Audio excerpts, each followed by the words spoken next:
Have you ever wondered how your sales performance compares against your competitors and peers? The B2B Sales Benchmark Report provides the definitive guide to what success looks like in 2021. See how you compare in terms of win rate, sales cycle, average deal value, relationships, and engagement. You can see the results and get the full report at ebsta.com/B2B-sales-benchmarks.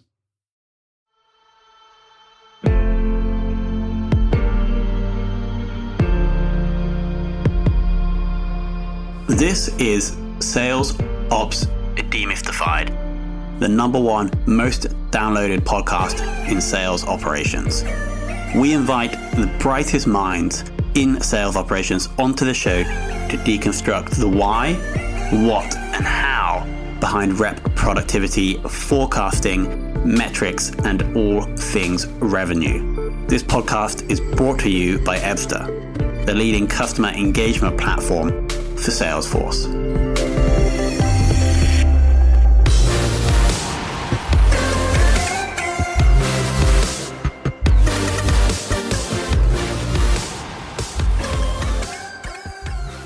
Hello and welcome to another very special episode of the Sales Ops Demystified podcast. And today we should be getting a slightly broader view of sales ops. So we're joined by Drew Elston, who's currently the Sales Enablement Manager at 6Sense. Previously was running sales and revenue operations at Springbuck, his previous business. So Drew, welcome to the show. Hey, thanks for having me, Tom. So let's take it all the way back to joining Springbuck. Why did you go in, and I think you did, correct me if I'm wrong, why did you go into sales operations in the first place? Sure. Yeah, I started at a small startup in Indianapolis called Springbuck as one of their first BDRs, and from there, they were just got their first round of Series A funding, and really kind of helped build out their BDR motion. So then ended up becoming the leader for that team and kind of built out the overall BDR org for them. Enjoyed kind of building the onboarding and training programs and kind of the overall dashboards and operations for the team. So pivoted to a sales ops role. And then as time kind of developed, kind of switched over more to the revenue ops where it was, sales, marketing, CS all into one. About a year ago, switched over to 6Sense to do the same thing, but kind of help out on their enablement side. So at the time they were just raised their Series B funding and they were hiring a lot of reps and wanted to build out a scalable onboarding program and kind of figure out the next round of training. So it seemed like a great opportunity. So that's kind of how I landed at 6Sense. And what was it about the ops part that drew you away from sales, or was it sales that was pushing you away? Yeah, it's a great question. I think I've always been more driven to numbers and kind of like the finance side of the sales math, as you could say. So really like to kind of dive into that more than diving into demos. So kind of seemed like the right choice at the time. Yeah, it almost feels like, and I don't want to slag off any salespeople, but it almost feels like you could have a bigger impact in ops and leadership because you're influencing other reps. But anyway, let's not get into that argument. So your role now at 6Sense is you are responsible for all of the lower level sales reps. So the BDRs, I think you mentioned. It's onboarding and enablement for basically any revenue generation role. BDRs, AEs, solution consultants, and then CSMs as well for like upsells and renewals. So anything revenue generating is kind of what I touch on like a day-to-day. Got it. And so it's the first X amount of months, but it's also how you can enable them to be more effective and productive going forward.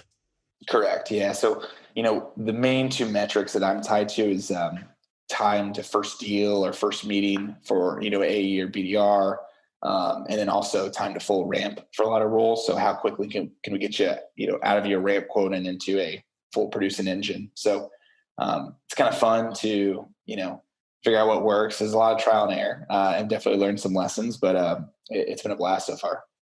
Yeah, I can imagine. And before we jump into the main questions, what have been, if you're happy to share, like the one the simplest thing you've done that has impacted those two metrics? Sure. Yeah, I implemented an LMS. So we use Lessonly internally. For us, we've got three different sales teams across three different offices. So me being based in Indianapolis, actually our teams are based in San Francisco, New York, and Austin. So a lot of remote folks, a lot of remote onboarding. So that especially as COVID hit, really standing up an LMS when I first started and getting like an actual training program agreed to by the managers was kind of like the biggest milestone for us on like the onboarding side. And then continual training, we used Lessonly as well.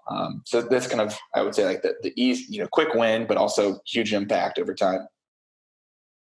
Got it. And have you been able to, from that change, have you been able to measure a reduce in, well, I mean, this might be a tricky question, but from the implementation of the LMS, have you seen those two metrics go down after that? Or has the feedback just been qualitatively good? No, qualitatively good, not quantitatively. Yeah. So we've seen the data drop from time to first deal nearly got cut in half. So it used to be around 180 days. Now it's around 90 to 100 days. So that's fantastic. It makes me pretty good that it's working. And then time to full ramp dropped by a month as well. So it's kind of the exciting part as well is now we're really trying to double down on that as we kind of we can talk about this later, but as we unleash the floodgates for hiring, how do we keep getting the same kind of rinse and repeat cycle? So it's been a blast, but that's probably the biggest challenge is making sure that it's scalable as we keep growing, regions and making folks remote as well. For sure. What does your sales and RevOps tech stack look like today? Sure. So just from like the AE and BDR standpoint, reps are leveraging Salesforce, our own platform, 6Sense as well. We're huge Chorus power users. We could talk about how we use that for training. Sales Loft, Lessonly, obviously, and then LinkedIn Nav, Cran, which is a competitive intelligence tool, and then Sendoso/Alice for direct mailing. We use it for both different circumstances, but that's kind of our total tech stack today. Got it. How has the team adapted to the remote operation, and what have been the biggest challenges? Yeah, so luckily we were, all of our RevOps team is actually remote, so none of us are actually in an office. So we were thankfully not as affected. I would say the sales motion was affected a little bit as typically the purchase of 6Sense could be a hefty investment. So people typically want to go on site and meet in person. So really the adjustment there was, hey, as offices started closing down in March, how do we kind of adjust our strategy to go purely remote on Zoom?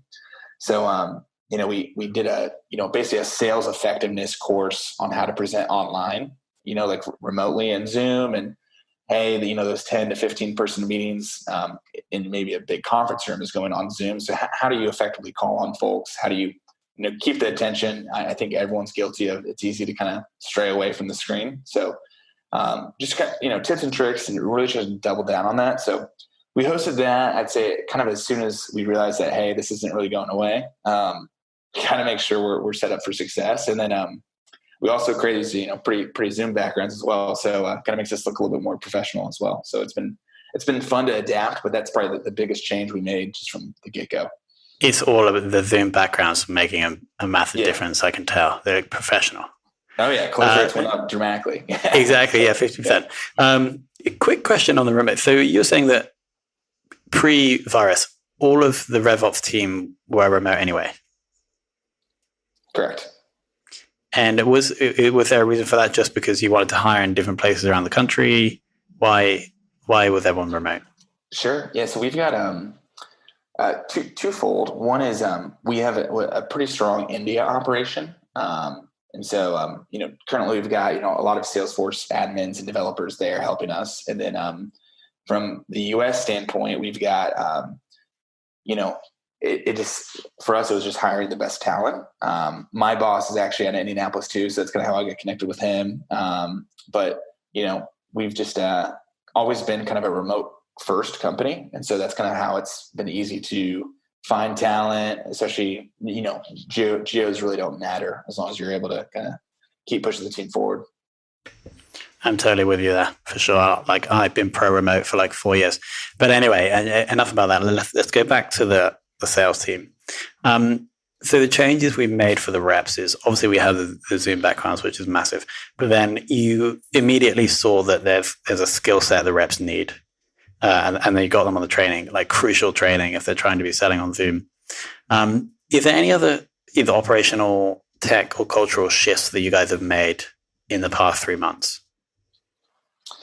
Yeah, I would say the other big enablement focused change was we used to do quarterly quarterly QBRs with the teams, so quarterly business reviews, where we get together and kind of talk about wins and losses. And so switching those to remote was initially a challenge because we typically did a lot of team events afterwards. It was also for regional offices such as our New York, we had reps in Philly and maybe down south as well. So everyone would fly up for it. So we really trying to keep the culture moving. We want to make sure we're a winning culture was a change. And so how do we keep people engaged through maybe an 8-hour Zoom day, right? Like I don't think anyone wants to be on Zoom for that long, but the more we can make it enjoyable, sprinkle in games such as like a sales process Jeopardy or something along those lines where, hey, the top reps got cameos from some of their favorite celebrities.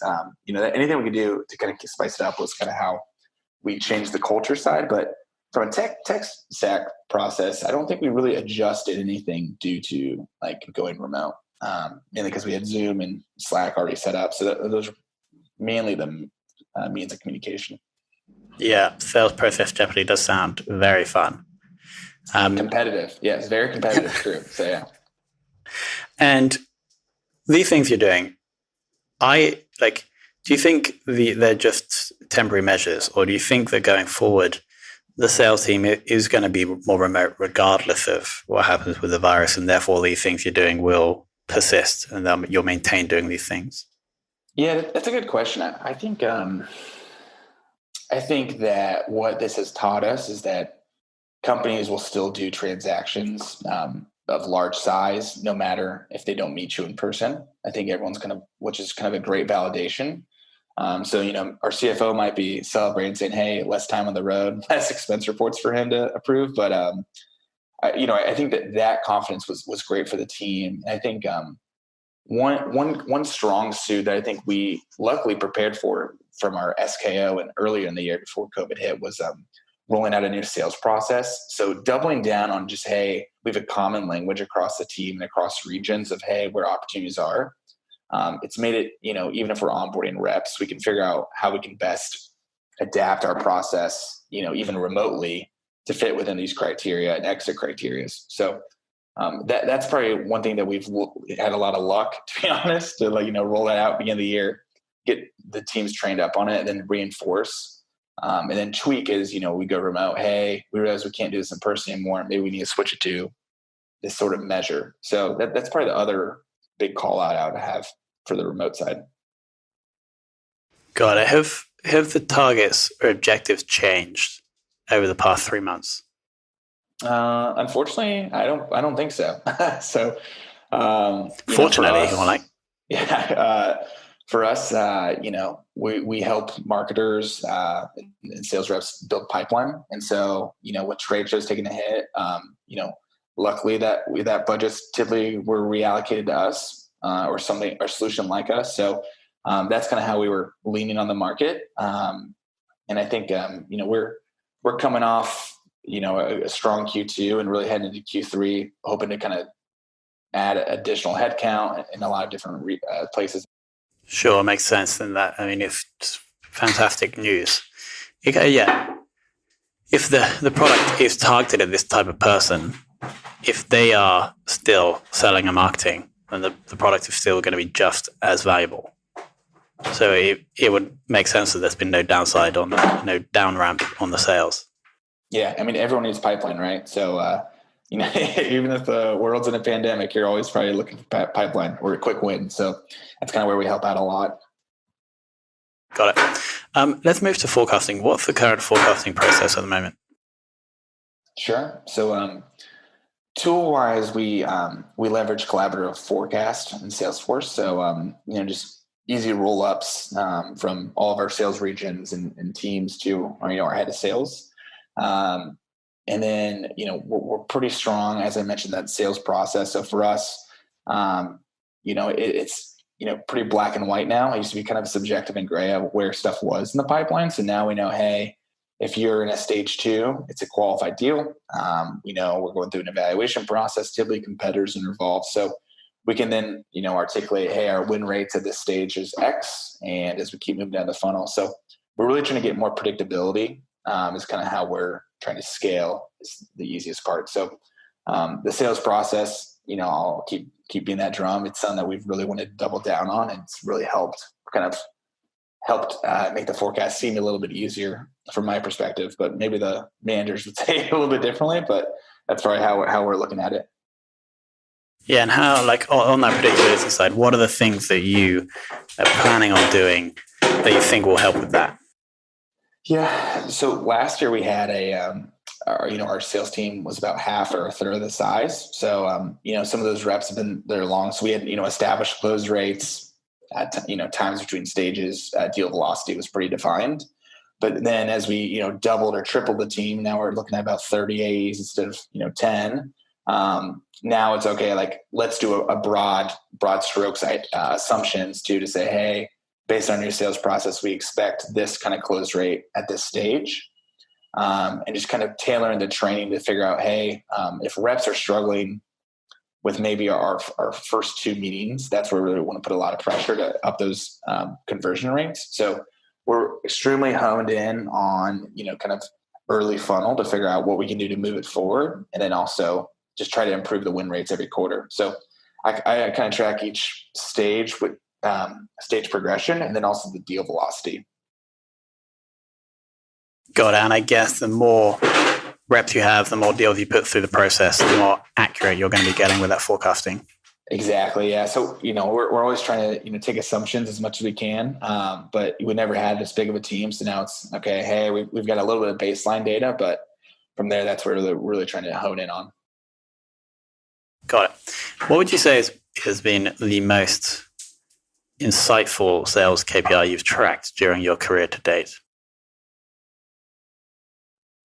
It's a good question. Most insightful one. I would say for us, it's really the pipeline multiple.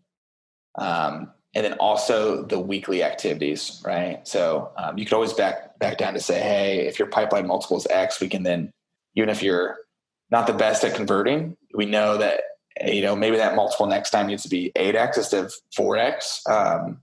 But that's just the most easy baseline for reps. And then also, we pair BDRs with AEs, but we also want to see just what activity AEs are producing. So we always look for hunters to kind of help out. And if you're not hunting, then, it's easy to justify why your multiple is low. So those are kind of the first 2 that kind of come top of mind, just from the sales process standpoint. Got it. Yeah. And I do understand I put you on the spot there. Yeah, it's good though. Final 2 questions.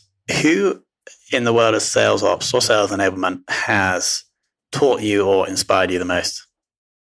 Yeah. So, when I jumped into sales ops, into a new role from Springbook, I realized I am not all knowing, and I knew I was going to make some mistakes. So fortunately, I just kind of reached out on LinkedIn to a lot of folks in Indianapolis to get them together. So about 2 years ago, I created an indie sales ops group. Started out as four individuals that were all in sales ops at different startups. Grew to about 30 at the max.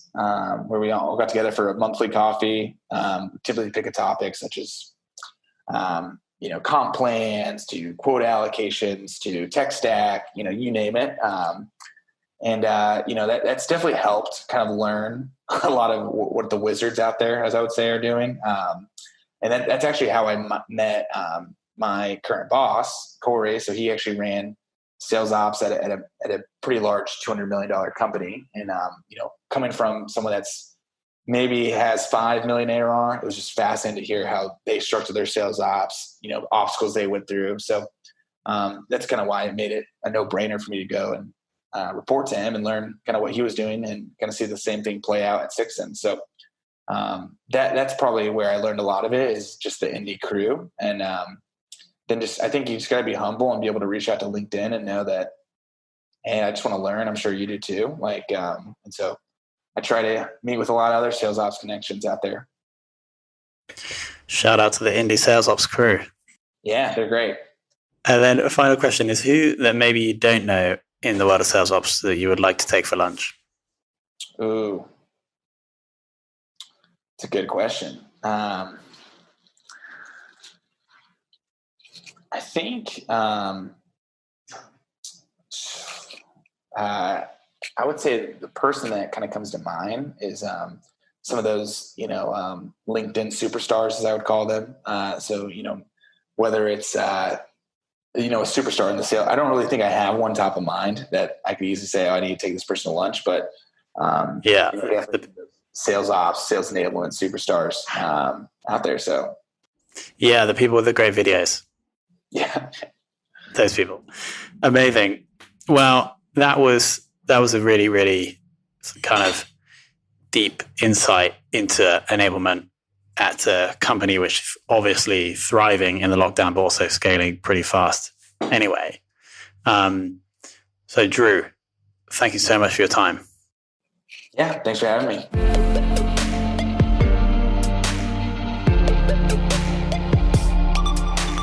Thank you for listening to this episode of the Sales Ops Demystified podcast. If you are listening on a podcast listening application, then please subscribe, rate, and review. And if you have any questions about the show, if you know a guest, or if you have any questions about sales operations, just hit me up at tomhunt@ebster.com. That's tomhunt@ebster.com.